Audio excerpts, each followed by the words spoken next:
Sasa leo hii na share na wale wanangu ambao wanasema wanangu, tunapambana ili kuhakikisha ipo siku tunatoboa.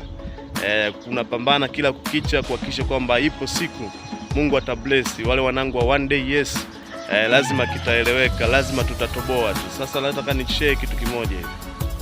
Kwenye haya maisha hauwezi kufanikiwa kama hujafanikiwa. Sijui unanielewa? Very important, very crucial. Wenye D2 ndio wanaweza kunielewa. Yaani iko hivi, hauwezi ukatoboa kama we mwenyewe bado hujatoboa. Yaani inahitaji ufanikiwe kwanza ndipo ufanikiwe. Ni ngumu kuielewa, lakini unahitaji kunisikiliza kwa makini naweza ukanielewa. Yaani huwezi ukafanikiwa kwenye mafanikio yoyote vile. Yaani kwa mfano tunazungumzia sasa mafanikio ya kifedha. Mafanikio ya kifedha hauwezi ukafanikiwa kifedha ili hali kama bado hujajiandaa kufanikiwa kifedha. Mafanikio ya kifedha yanahitaji ujiandae, yanahitaji kuwa self prepared. Yaani uwezi ukamiliki milioni moja kama we mwenyewe bado hujajiandaa kumiliki milioni moja.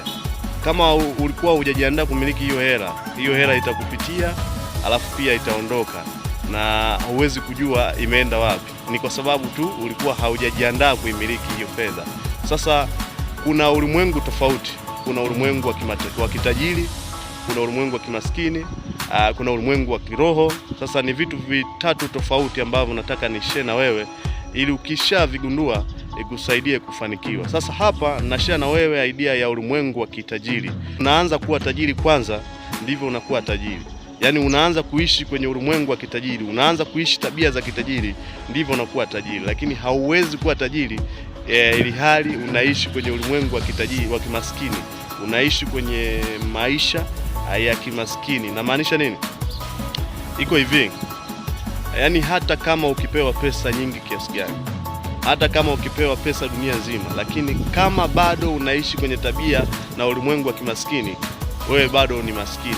Hizo hela zitakupitia, halafu zitasepa, ni zitaondoka. Sasa ndio maana tunasema kwamba unahitaji kuwa tajiri ndivyo unakuwa tajiri. Yaani unafanikiwa kwanza ndivyo unafanikiwa. Unahitaji kuwa na tabia za kitajiri ndivyo unakuwa tajiri. Huwezi kuwa na tabia za kimaskini alafu na ndoto ya kuwa tajiri eti uje kuwa tajiri.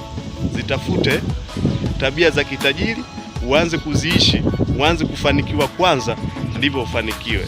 Hata kama ukafanya kazi aina gani, utapiga kila mchongo mjini, utapiga kila mishe mjini, lakini kama hujafanikiwa kwanza wewe mwenyewe, kama hujafanikiwa kwanza wewe mwenyewe kichwani, mentally, akili yako hujajiandaa, huwezi kufanikiwa.